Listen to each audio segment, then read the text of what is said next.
Shalom Bapak Ibu Saudara sekalian, bersyukur karena di hari ini kita bisa kembali punya kesempatan untuk merenungkan kebenaran firman Tuhan. Saya mau mengajak kita untuk membaca dari surat Efesus pasalnya yang keempat, ayat yang ke-32. Demikian bunyi firman Tuhan.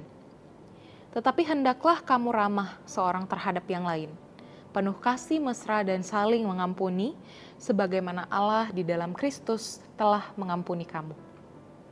Bapak Ibu Saudara, dinamika kehidupan keluarga itu tidak terlepas dari yang namanya konflik. Setiap hari kita berjumpa dengan orang yang sama, kita sangat mengenal orang-orang tersebut, kita tahu kebiasaan-kebiasaan mereka dari kebiasaan yang baik sampai kebiasaan yang buruk, dan tak jarang ada hal-hal yang membuat kita sakit hati karena tindakan yang dilakukan oleh anggota keluarga kita kepada kita. Atau malah kita yang menyakiti anggota keluarga kita karena tindakan yang kita lakukan. Hal-hal tersebut terbilang wajar Bapak Ibu Saudara.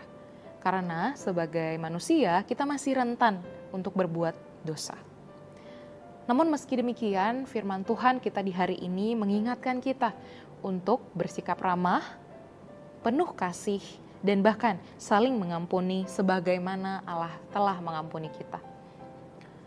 Surat Efesus khususnya pasal 4 yang kita bacakan bersama memuat penjelasan tentang bagaimana seharusnya orang percaya berlaku kalau mereka sudah tinggal di dalam Kristus, kalau kita sudah tinggal di dalam Kristus. Dalam ayat yang ke-31, Paulus menyatakan secara eksplisit apa saja hal-hal yang tidak semestinya dilakukan oleh orang percaya, khususnya berkaitan dengan relasi antar sesama. Kemudian ayat 32 yang kita bacakan memuat hal-hal yang semestinya dilakukan oleh orang percaya khususnya kepada sesamanya, yakni ramah, penuh kasih mesra, dan saling mengampuni. Bapak Ibu Saudara, nasihat ini merupakan nasihat yang perlu diterapkan juga di dalam keluarga kita. Keramahan dan kasih itu tentu saja perlu kita terapkan, karena kita adalah orang-orang yang sudah tinggal di dalam Kristus, sudah mengalami kasih Kristus.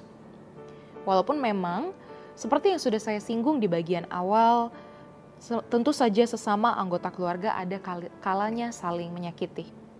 Dan justru karena itulah sesama anggota keluarga juga perlu belajar untuk saling mengampuni. Bapak Ibu Saudara, dasar dari pengampunan yang kita berikan pun bukanlah dasar yang lemah.